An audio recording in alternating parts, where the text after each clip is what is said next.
أيا طالب العلم قم لا تنم فإن الزمان انقضى أيا طالب العلم قم لا تنم فإن الزمان انقضى. الحمد لله نحمده ونستعينه من يهده الله فلا مضل له ومن يضلل فلا هادي له وأشهد أن لا إله إلا الله وحده لا شريك له وأشهد أن محمدا عبده ورسوله.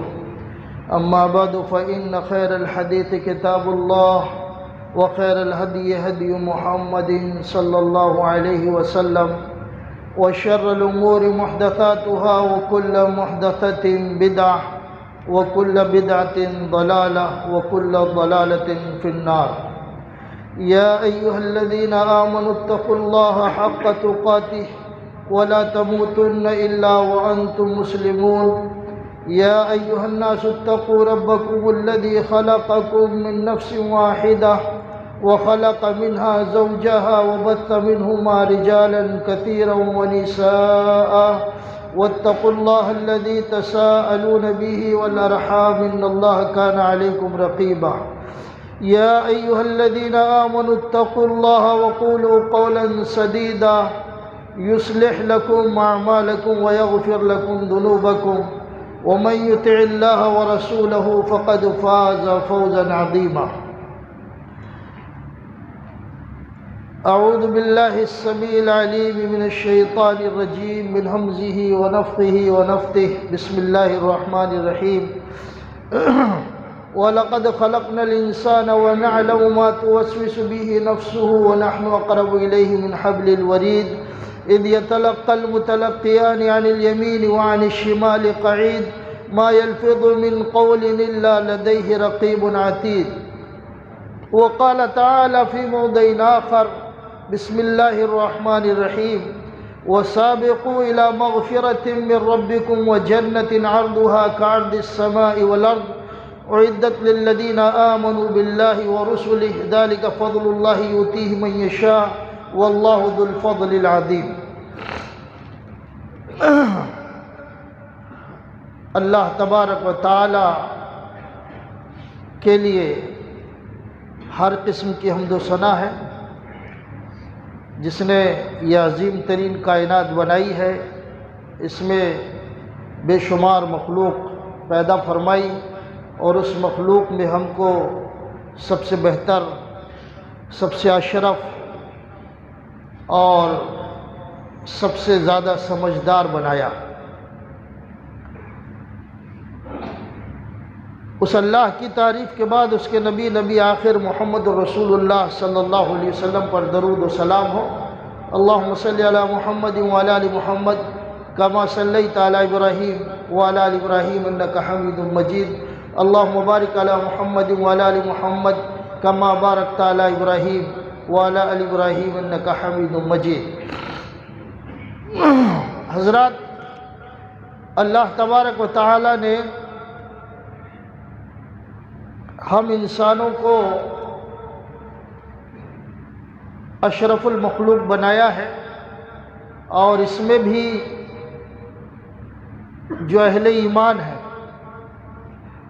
واقعی اللہ پر ایمان رکھتے ہیں، اللہ کے رسول پر ایمان رکھتے ہیں، کتاب و سنت پر جو چلتے ہیں، یہ اللہ کے بڑے محبوب ترین بندے ہیں. اللہ رب العالمین کے نزدیک بڑا اونچا مقام ہے. شرط یہ ہے کہ ہم واقعی ایمان والے ہوں اور ہمارے اندر وہ تڑپ اور وہ لگن موجود ہو جو ایمان والوں کے اندر موجود ہوتی ہے. وہ تڑپ اور وہ لگن جیسے دنیاوی اعتبار سے ہم اپنے اندر دیکھتے ہیں کہ اگر کسی نے کوئی مکان بنایا ہے تو ہم بھی چاہتے ہیں اس سے اچھا مکان بنائیں. یہ میں ہوا میں بات نہیں کر رہا ہوں، جو اپنے معاشرے میں مشاہدہ کر رہا ہوں وہ بات آپ کو بتا رہا ہوں کہ ہم دیکھتے ہیں کہ لوگ جو ہے کوئی مکان بنا رہے ہیں تو ہمیں بھی یہ احساس یا ہمارے دل میں یہ بات پیدا ہوتی ہے کہ اس سے اچھا یا اس سے اچھا ڈیکوریشن میرے گھر ہونا چاہیے. کوئی گاڑی لیتا ہے تو ہم بھی یہ سوچتے ہیں کہ اس سے اچھی گاڑی ہماری ہونی چاہیے. یا کوئی دنیاوی اعتبار سے ترقی کر رہا ہے تو آپ سوچتے ہیں کہ ہمیں بھی ترقی کرنی چاہیے. دوسروں کے بچے اگر بہت اچھے اسکول میں پڑھ رہے ہیں، دنیاوی تعلیم حاصل کر رہے ہیں، تو آپ سوچتے ہیں کہ اس سے اچھے اسکول میں میرے بچے پڑھنا چاہیے.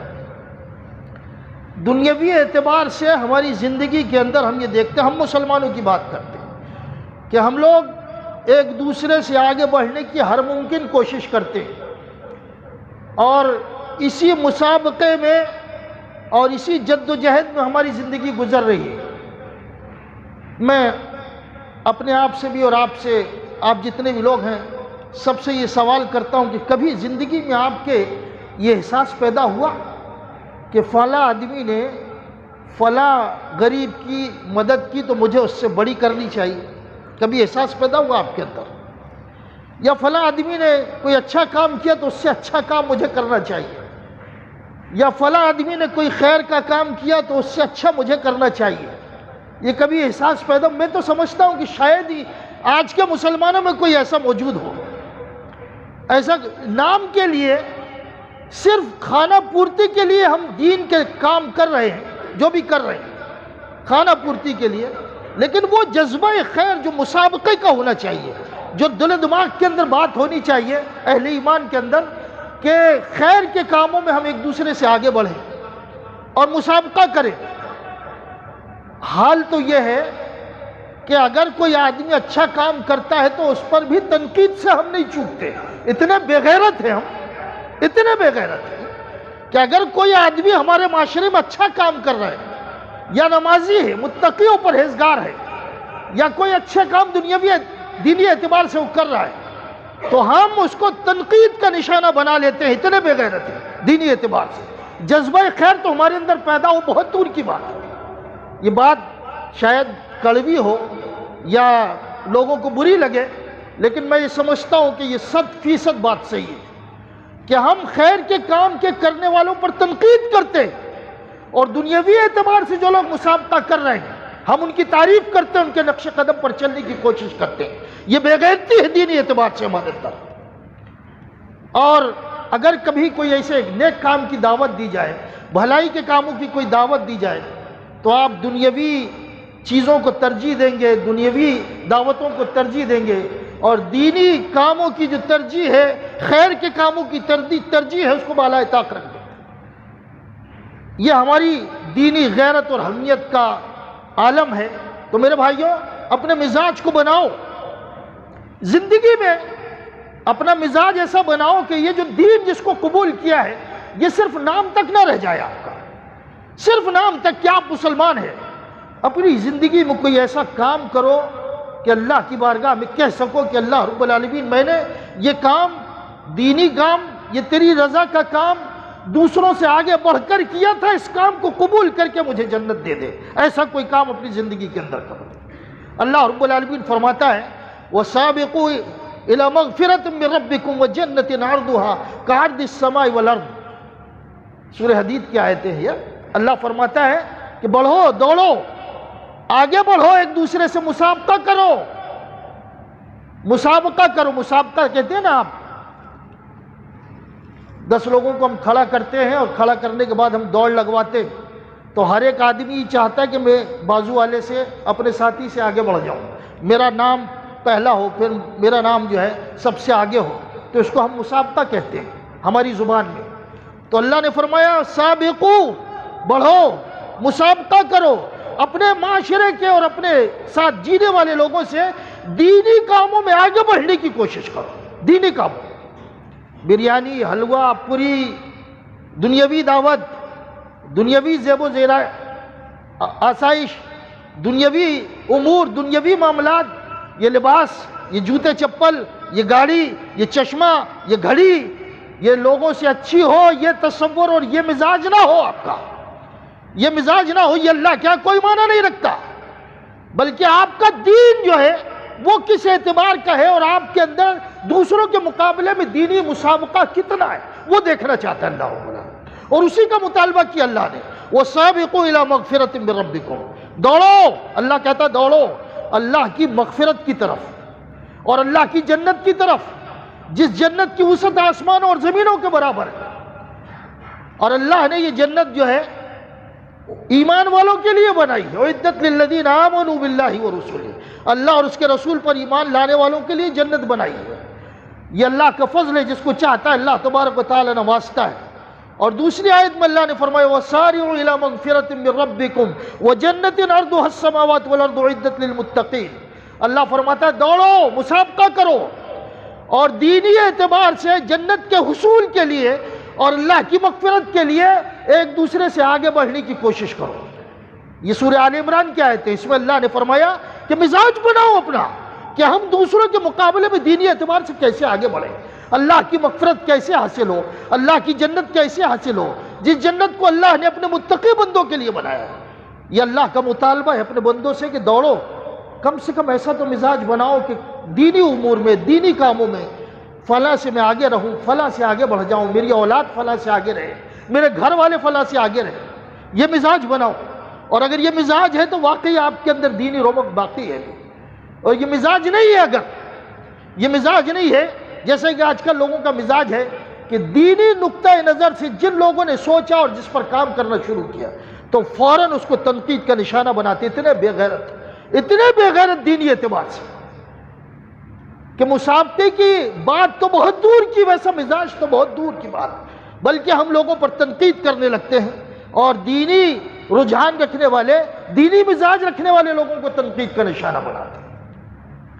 تو میرے بھائیوں، اللہ نے فرمایا وَسَارِعُوا، دوڑو اللہ کی مغفرت کی طرف، اللہ کی جنت کی طرف، جس کو اللہ نے متقی و پرہیزگاروں کے لیے بنایا ہے۔ اللہ تعالیٰ نے پیغمبروں کے واقعات، پیغمبروں کا ذکر فرمایا قرآن مجید کے اندر، بہت سارے پیغمبروں کا نام لیا اور پیغمبروں کے جو حالات تھے ان کو ذکر فرما کر اللہ رب العالمین نے فرمایا اِنَّهُمْ يُسَارِعُونَ فِي الْخَيْرَاتِ۔ یہ جو پیغمبر ہم نے جن کا ذکر کیا ہے، لمبی فہرست ہے پیغمبروں کی، اور ان کے جو حالات ہم نے بیان کیے ہیں، تو اللہ رب العالمین فرماتا ہے یہ جو پیغمبر ہے نا جن کا ہم نے ذکر کیا، یسارعون فی الخیرات، ان پیغمبروں کا مزاج تھا کہ یہ لوگ بھلائی میں اور نیکی کے کاموں میں مسابقہ کرتے تھے، آگے بڑھنے کی کوشش کرتے تھے دوسروں کے مقابلے میں، اور یہ کوشش کرتے تھے کہ نیکی کے کاموں میں ہم دوسرے سے آگے رہیں۔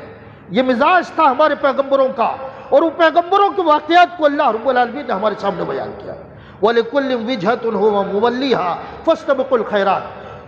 قبلہ پہلے بیت المقدس کی طرف تھا، پھر اللہ نے پھیر کر بیت اللہ کی طرف کر دیا۔ وہ قبلے کا ذکر کر کے اللہ نے فرمایا کہ ہر ایک قوم کا ایک قبلہ ہوا کرتا ہے، اسی طرف وہ لوگ رخ کرتے ہیں۔ وہ ذکر کرنے کے بعد اللہ نے فرمایا فَاسْتَبِقُوا الْخَيْرَاتِ، اے امت محمدیہ جو اللہ کے نبی پر ایمان لائے ہو، فَاسْتَبِقُوا الْخَيْرَاتِ، اپنا مزاج بناؤ کہ نیکی کے کاموں میں ایک دوسرے سے آگے بڑھنے کی کوشش کرو، نیکی کے کاموں میں ایک دوسرے سے آگے بڑھنے کی کوشش کرو۔ یہ مزاج بناؤ، اور یہ مومنانہ مزاج ہے، یہ ایمان والوں کا مزاج ہے، اور ایسے ہی مزاج اللہ کو پسند ہے، اور اللہ کو وہی مطلوب ہے کہ آپ کم سے کم اپنا دماغ اور اپنا مزاج کو ایسے بنائیں کہ نیکی کے کاموں میں آپ آگے بڑھنے کی کوشش کریں۔ بلڈنگیں تو بہت بناتے ہو آپ دوسروں کو دیکھ کر، گھر کی آرائی، زیب و زینت کا سامان تو بہت کرتے ہو آپ، اپنے جسم کی زیب و زینت کا سامان تو بہت کرتے ہو دوسروں کو دیکھ کر، گھڑی اچھی، موبائل اچھا، لباس اچھا، جوتے چپل اچھے، یہ ساری چیزیں دوسروں کو دیکھ کر مسابقہ کرتے ہو نا دنیا کے اندر۔ تو کیا آپ کا مزاج کبھی سوچا ہے آپ نے کہ دینی اعتبار سے میرے اندر ایسا مزاج ہے کہ نہیں ہے؟ واقعی میں ایسا سوچتا ہوں کہ نہیں سوچتا ہوں؟ ذرا جائزہ لو اپنا۔ یہ اللہ کو مطلوب ہے کہ کم سے کم اپنی زندگی کے اندر ایسا مزاج تو بناؤ۔ ایسا مزاج کبھی زندگی میں کوئی ایک کام تو کر کے دیکھو، کیسا یہ کام کے اندر کس قدر برکت ہوتی، کتنی رحمت ہوتی، اور کس طرح اللہ تبارک و تعالیٰ کی مدد شامل حال ہوتی، ذرا دیکھو تو کر کے۔ اللہ تبارک و تعالیٰ کا یہ بہت ساری آیتیں اس میں مطالبہ ہے کہ اللہ کے بندو نیکی کے کاموں میں ایک دوسرے سے آگے بڑھنے کی کوشش کرو۔ عدی بن حاتم رضی اللہ عنہ اسلام قبول کرتے ہیں۔ اسلام قبول کرنے کے بعد 7 تاریخ میں ان کی لکھا ہوا ہے کہ 7 ہجری میں انہوں نے اسلام قبول کیا، اور اس کے بعد کئی سال تک، بہت لمبے زمانے تک زندہ رہے، بہت لمبے زمانے تک زندہ رہے۔ تقریباً بعض لوگوں نے 160 سال کی عمر لکھی ہے، بعض لوگوں نے 120 سال عمر لکھی ہے، تو بڑا لمبا زمانہ زندہ رہے۔ عدی بن حاتم رضی اللہ عنہ نے اپنا مزاج بنایا کہ اللہ کو خوش کرنے کے لیے کوئی نہ کوئی عمل تو ایسا کرنا چاہیے جو دوسروں کے مقابلے میں بہتر ہو۔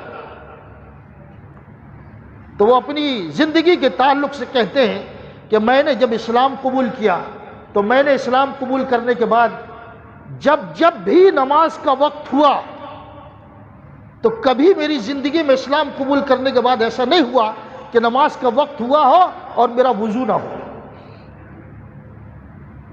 میرا وضو نہ ہو۔ انسان ہے نا ہم لوگ انسان ہیں، لیکن لوگوں نے اپنی زندگی کے اندر کیسے عمل کیا اس کی اعلیٰ ترین مثال کہ عدی بن حاتم کہتے ہیں کہ جب بھی اسلام لانے کے بعد میری زندگی میں نماز کا وقت ہوا تو ایسا نہیں ہوا کہ میں پہلے سے وضو سے نہ ہوں۔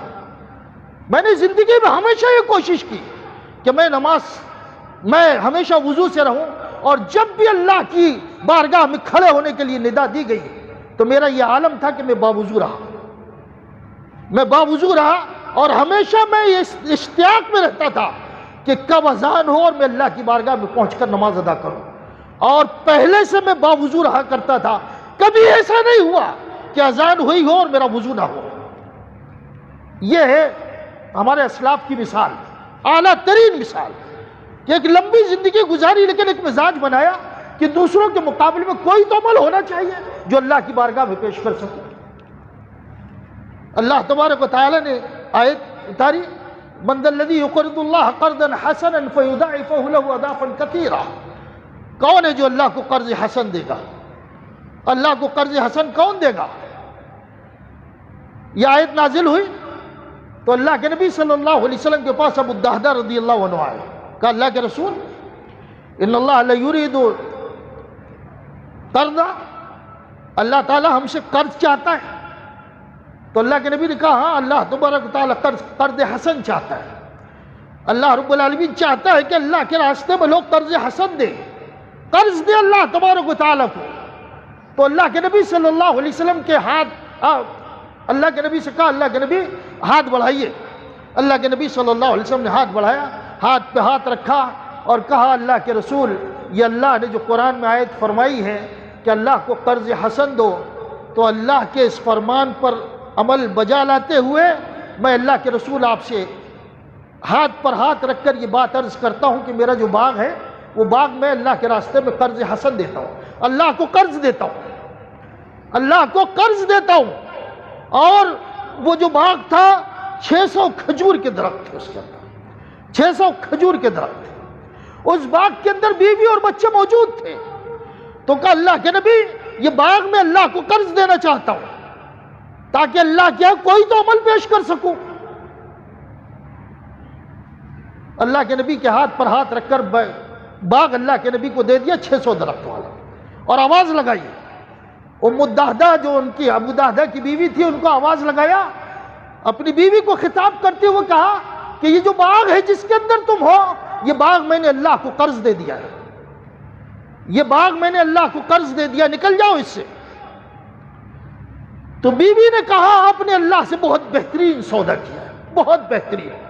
میری مائیں اور بہنیں اس وقت شاید ہماری مسجد میں آتی ہیں، موجود ہیں، خطبہ سنتی ہیں، میں ان کو بھی بتانا چاہتا ہوں کہ ہماری جو اسلاف میں خواتین تھیں ان کا بھی مزاج کہ جب شوہر نے کہا کہ یہ باغ میں نے اللہ کو قرض حسن دے دیا ہے تو بیوی نے کہا آپ نے اللہ سے بہت بہترین سودا کیا ہے۔ اور اس پر بھی تعجب کی بات، اس سے بھی زبردست بات کہ جب بیوی نے یہ سنا کہ میرے شوہر نے یہ باغ 600 درخت کا باغ اللہ کو قرض دے دیا ہے تو بچوں کے دامن میں کھجوریں تھیں، دامن میں بھرے ہوئے تھے کھجوریں چن چن کے، اور بچوں کے منہ میں کھجور تھی۔ تاریخ گواہ ہے، اٹھا کر دیکھنا ابو دہدہ کی زندگی کا۔ تو اپنے بچوں کے منہ سے اس عورت نے کھجور نکال کر زمین میں پھینکی اور دامن میں جو کھجور تھی اس کو بھی زمین میں ڈال دیا، کہا یہ باغ تمہارے باپ نے اللہ کو قرض دے دیا ہے، اب اس کی کوئی چیز ہمارے لیے جائز نہیں ہے، اس کی کوئی چیز ہم استعمال نہیں کر سکتے، یہ عظیم ترین چیزیں ہیں۔ اسلام کیا سمجھتے ہیں آپ تک ایسے ہی پہنچا؟ آپ تک ایسے ہی پہنچا اسلام؟ سوتے رہو، آرام کرتے رہو، نہ دینی غیرت، نہ دینی حمیت، نہ دینی شاعر، کچھ نہیں، اور ایسی ہی اسلام ہم تک پہنچ گیا۔ ایسی اعلیٰ ترین مثالیں ہماری تاریخ کے اندر موجود ہیں کہ جس کو تاریخ دہرانے سے قاصر ہے۔ یہ مزاج بناؤ، کچھ تو بناؤ، کوئی ایک چیز کا مزاج تو بناؤ اپنی زندگی کے اندر کہ یہ دینی کام میں دوسروں سے آگے بڑھ کر لوں یا بہتر انداز میں کر لوں۔ ارے مسلمانوں، ذرا سوچو اپنے آپ پر، تم کو 5 وقت کی نماز بھاری لگتی ہے، تم کو 5 وقت کی نماز بھاری لگتی ہے، تم کو صدقات و خیرات بھاری لگتے ہیں، تم کو اچھے اخلاق بھاری لگتے ہیں، تم کو دینی شاعر بھاری لگتے ہیں، تم کو دینی سوچ والے برے لگتے ہیں۔ عجیب بے غیرتی ہے، عجیب انداز ہے مسلمانوں کا، ایسے حالت میں جی رہے۔ مزاج بناؤ اپنا۔ اللہ رب العالمین کو یہ مزاج مطلوب ہے کہ دینی اعتبار سے مسابقے کا، آگے بڑھنے کا مزاج پیدا کرو۔ لن تنالوا البر حتى تنفقوا مما تحبون وما تنفقوا من شيء فإن الله به عليم۔ اللہ تبارک و تعالی نے آیت نازل فرمائی کہ دیکھو، جب تک اپنی زندگی میں اپنی محبوب ترین چیز کو اللہ کے راستے میں خرچ نہیں کرو گے تو نیکی کو نہیں پا سکتے، بھلائی کو نہیں پا سکتے۔ اللہ کے نبی صلی اللہ علیہ وسلم، ابو طلحہ رضی اللہ عنہ، اللہ کے نبی صلی اللہ علیہ وسلم کے پاس آئے حضرت طلحہ اور کہا کہ اللہ کے رسول، یہ میرا باغ ہے، یہ باغ بیرحا نامی باغ ہے۔ اللہ کے نبی اس باغ میں جاتے تھے، سایہ حاصل کرتے تھے، وہاں کا ٹھنڈا پانی پیتے تھے، وہاں کے پھل آتے تھے اس کا استعمال کرتے تھے۔ تو یہ آئے اور کہا اللہ کے رسول، یہ باغ میں نے اللہ کے راستے میں دے دیا ہے۔ اللہ نے کہا نا پسندیدہ چیز خرچ کرو، تو یہ دے دیا میں نے اللہ کے نبی نے کہا ارے ابو طلحہ، یہ بہت قیمتی باغ ہے، رکو، ایسا مت کرو، جلدی مت کرو۔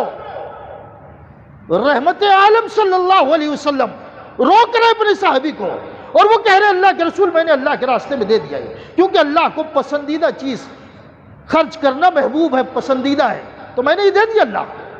اللہ کے نبی نے کہا نہیں، رک جاؤ، ایسا مت کرو، یہ اپنے رشتہ داروں میں تقسیم کرو، اپنے رشتہ داروں کے لیے رکھو۔ تو حضرت ابو طلحہ نے وہ باغ اپنے رشتہ داروں میں تقسیم کر دیا۔ کیوں؟ کہ اللہ کہتا ہے کہ پسندیدہ چیز اللہ کے راستے میں خرچ کرو، تو میں نے اللہ کے رسول میری زندگی میں، میری جائیداد میں جو سب سے پسندیدہ تھی وہ چیز دے دیا۔ یہ مزاج ہے مسابقے کا، یہ مسابقے کا مزاج ہے۔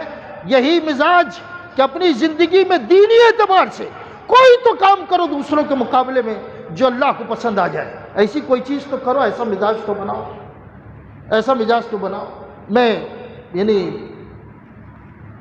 دل جب کبھی کسی معاملے میں جلتا ہے اور جب کوئی چیز کا احساس پیدا ہوتا ہے تو کہتا ہوں ایسا۔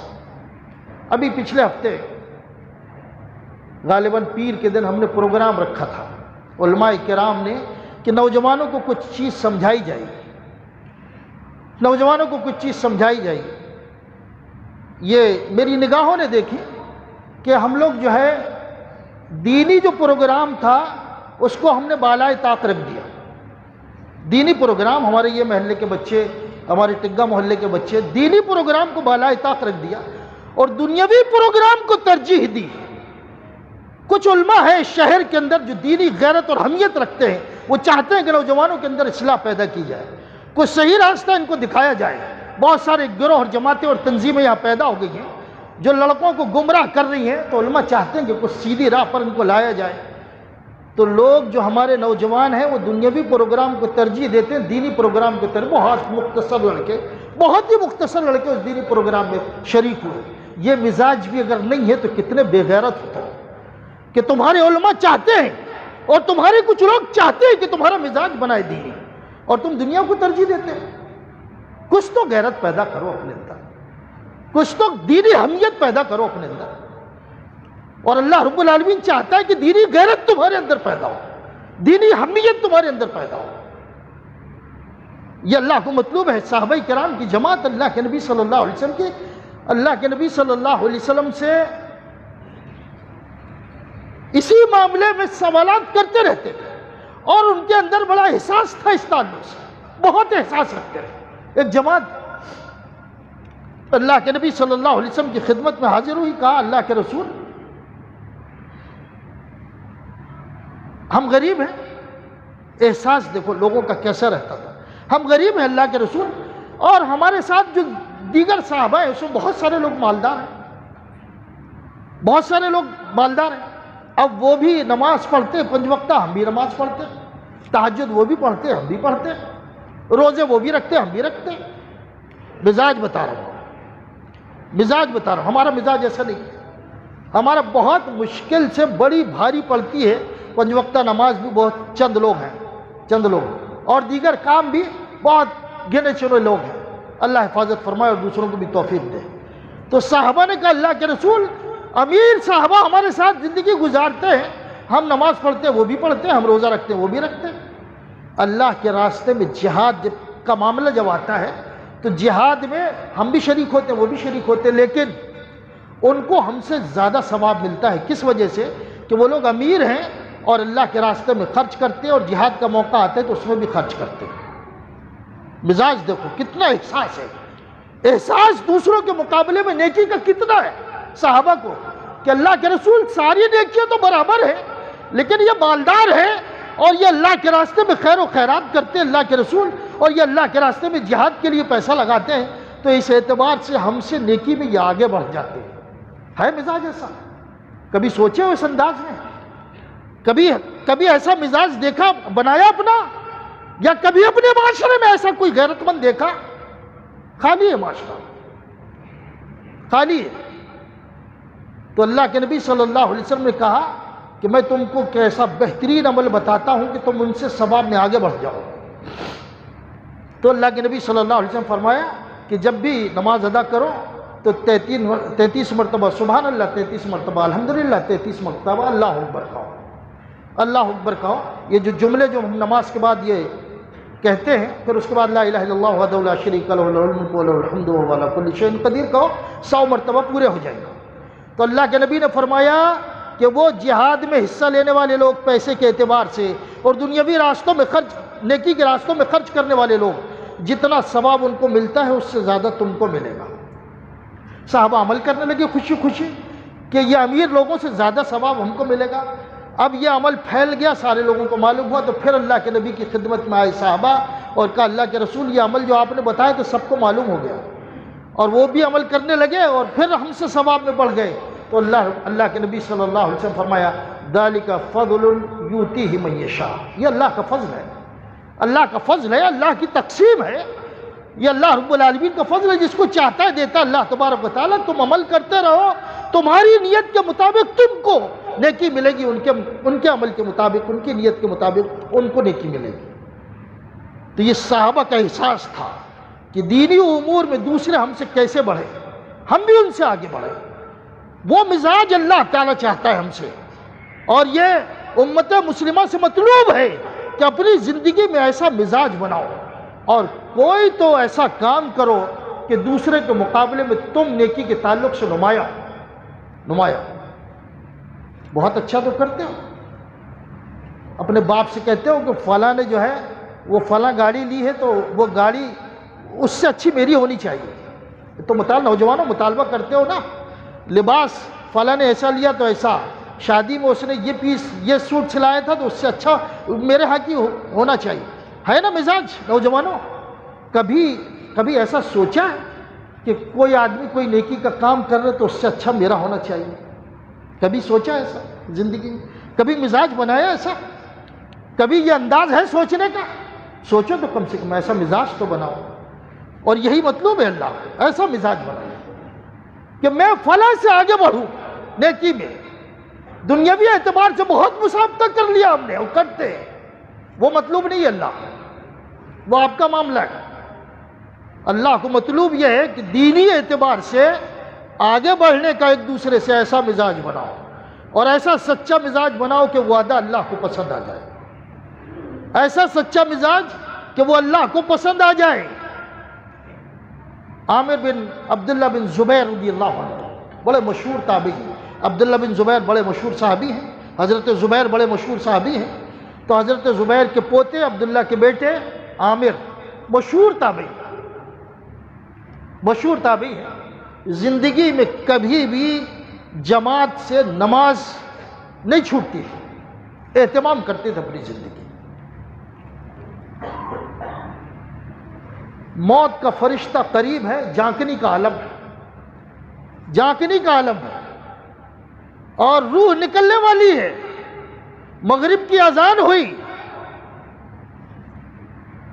لوگوں نے اپنی زندگی کیسے گزاری کہ مغرب کی اذان ہوئی، جھانکنے کا عالم ہے، بستر مرگ پر پڑے ہیں، اور جیسے ہی مغرب کی اذان ہوئی تو لوگوں سے کہا کہ مجھے مسجد لے چلو، کہیں ایسا نہ ہو کہ میری نماز جماعت سے چھوٹ جائے۔ اللہ اکبر، اللہ کیسے کیسے تیرے بندے گزرے ہیں، اللہ کسی ایک سے تو کم سبق لینے کی توفیق عطا فرما۔ لوگوں سے کہا مجھے اٹھاؤ اور مسجد لے چلو، لوگوں نے کہا اسی حالت ہے کہ موت کے قریب ہیں آپ، جھانکنے کا عالم ہے، بڑی تکلیف میں ہیں آپ، تو کہا نہیں مجھے مسجد لے چلو۔ ان کی زندگی میں، ان کی سوانح حیات میں لکھا ہے، مشہور تابعی ہیں عبداللہ بن زبیر کے بیٹے، لوگوں نے کندھے پر سوار کر کے مسجد پہنچایا۔ امام نے جب نماز شروع کی مغرب کی تو نماز شروع کی، اور جیسے ہی نماز شروع کی ویسے ہی اللہ کو پیارے ہو گئے، ویسے ہی اللہ کو پیارے ہو گئے۔ احساس یہ تھا کہ میں نے زندگی میں نمازوں کا اہتمام کیا تو کہیں ایسا نہ ہو کہ اب کوئی میری نماز چھوٹ جائے۔ جھانکنے کے عالم میں بھی اللہ کے گھر تشریف لائے اور مسجد مغرب کی نماز ادا کرتے کرتے روح پرواز کر گئے، جبکہ لوگوں نے منع کیا کہ دیکھو آپ کی بہت زیادہ حالت خراب ہے، آپ مت جاؤ مسجد، تو کہا نہیں، اللہ کی طرف سے ندا آئی ہے، آواز آئی ہے کہ میرے گھر آ جاؤ، میری بارگاہ میں آ جاؤ، تو مجھے جانا ضروری ہے۔ جھانکنے کے عالم میں بھی لوگوں کو کہا کہ مجھے اٹھا کر مسجد پہنچاؤ۔ یہ احساس ہے لوگوں کا، یہ ایسے ہمارے اسلاف ہیں، ایسی بہترین زندگی گزاری، ایسی اعلیٰ ترین و مثالی زندگی گزاری۔ تو میرے بھائیوں، ایسا مزاج بناؤ مسابقے کا کہ دین میں مسابقہ پیدا کرو، کم سے کم کچھ امور میں تو کر لو۔ ایسا تو مزاج بناؤ کہ کچھ کام کر لے ہم دینی اعتبار سے، کچھ کام کر لے ہم دینی امور میں جو دوسروں سے نمایاں ہو، دوسروں سے بہتر ہو، ایسا مزاج بناؤ۔ اور اللہ رب العالمین کو یہی مزاج، یہی چیز مطلوب ہے، یہی چیز مطلوب ہے۔ صحابہ کرام کے اندر یہ مزاج بڑا زبردست تھا۔ اللہ کے نبی صلی اللہ علیہ وسلم نے ایک مرتبہ کہا کہ میری امت میں سے 70,000 لوگ بغیر حساب و کتاب کے جنت میں داخل ہوں، 70,000 لوگ جنت میں بغیر حساب و کتاب کے داخل ہوں گے۔ تو اللہ کے نبی صلی اللہ علیہ وسلم جب کبھی بھی، بہت سارے واقعات ہیں، جب کبھی بھی ایسی کوئی بات کہتے تھے تو صحابہ میں یہ مزاج تھا کہ وہ فوراً چاہتے تھے اس موقع سے فائدہ اٹھا لو۔ حضرت عکاشہ رضی اللہ عنہ اٹھے اور کہا اللہ کے رسول، یہ جو آپ نے کہا یہ 70,000 لوگ بغیر حساب و کتاب کی جنت میں داخل ہوں گے، اللہ کے رسول اللہ سے دعا کیجئے کہ میں بھی انہی لوگوں میں سے ہوں۔ تو اللہ کے نبی کہا عکاشہ تم انہی 70,000 لوگوں میں سے ہو۔ فوراً جیسے ہی آپ نے بشارت سنائی، عکاشہ کھڑے ہوئے اور کہا اللہ کے رسول دعا کیجئے کہ میں ان میں سے ہوں۔ حضرت اللہ کے نبی نے کہا عکاشہ تم انہی لوگوں میں سے ہو۔ پھر دوسرے لوگ کھڑے ہوئے یک کے بعد دیگرے، تو اللہ کے نبی نے کہا کہ اس مسابقے میں عکاشہ تم سے نمبر آگے لے گئے اور عکاشہ نے فوقیت حاصل کر لی۔ اس مسابقے میں عکاشہ تم سے آگے ہو گئے اور یہ رتبہ مل گیا جس کو ملنا تھا۔ یہ صحابہ کا مزاج تھا، فوراً کوئی بھی معاملہ ہوتا کوشش کرتے کہ دوسروں سے آگے بڑھ جائے۔ ایسے زندگی کے اندر صحابہ کی آپ کو بے شمار واقعات ملیں گے۔ بڑا مشہور واقعہ ہے، اللہ کے نبی صلی اللہ علیہ وسلم نے کہا کہ لوگوں اللہ کے راستے میں خرچ کرو، آج بڑی سخت ضرورت ہے، بہت سخت ضرورت ہے۔ مزاج بتا رہا ہوں آپ کو، صحابہ کا مزاج کیسے مزاج تھا۔ تو اللہ کے نبی صلی اللہ علیہ وسلم نے کہا خرچ کرو، لوگ چلے گئے، سب لوگوں نے اپنی اپنی استطاعت کے مطابق لایا۔ حضرت عمر رضی اللہ عنہ اس وقت جو ہے تھوڑا مالدار تھے، کچھ دولت تھی ان کے پاس، تو اپنے گھر گئے، دولت کا آدھا سامان گھر میں چھوڑا اور آدھا اللہ کے نبی صلی اللہ علیہ وسلم کی خدمت میں لایا۔ کہا کہ اللہ کے نبی نے ما بقیت لأہلک، اپنے اہل و عیال کے لیے کیا چھوڑا ہے؟ تو کہا مثلہ، میں نے اللہ کے رسول جتنا آپ کی خدمت میں لایا ہے اتنا ہی اپنے اہل و عیال کے لیے چھوڑا ہے۔ مزاج کیا تھا کہ آج دوسروں کے مقابلے میں اور خاص طور پر ابو بکر سے میں آگے بڑھ جاؤں گا، اس لیے کہ آج میرے دنیاوی حالات اچھے ہیں، میرے پاس دولت ہے۔ آدھا سامان گھر میں، آدھا لایا۔ ابو بکر تشریف لائے، تو کہا ما بقیت لأہلک، اللہ کے نبی نے پوچھا ابو بکر کیا چھوڑے ہو، کیا چھوڑے ہو گھر میں؟ تو کہا بقیت اللہ ورسولہ، اللہ کے رسول، گھر میں جو کچھ تھا سب لے آیا، اللہ اور اس کے رسول کو گھر میں چھوڑا ہے، اللہ اور اس کے رسول کو، بقیت اللہ ورسولہ، اللہ اور اس کے رسول کو گھر میں چھوڑا، جو کچھ تھا سب لے آیا۔